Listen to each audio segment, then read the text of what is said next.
ધાંગધ્રા નગરપાલિકા દ્વારા શહેરી વિસ્તારમાં દબાણ હટાવો ઝુંબેશ હાથ ધરવામાં આવી। ધાંગધ્રાના રોકડિયા હનુમાનજી જાડેશ્વર સુધી દબાણ હટાવો ઝુંબેશ હાથ ધરાઈ।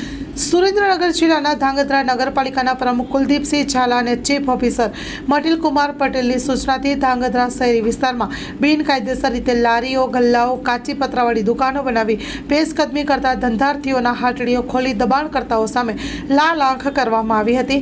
ધાંગધ્રા ચીફ ઓફિસર તેમજ નગરપાલિકાની ટીમ દ્વારા ધાંગધ્રા શહેરી વિસ્તારના રોકડિયા હનુમાનજીથી સર્કલથી લઈને જડેશ્વર સુધી તમામ રસ્તા ઉપર આવતા નાના મોટા ગલ્લાઓ, લારી ગલ્લાઓ દૂર કરી દબાણ હટાવવાની કામગીરી હાથ ધરવામાં આવી હતી।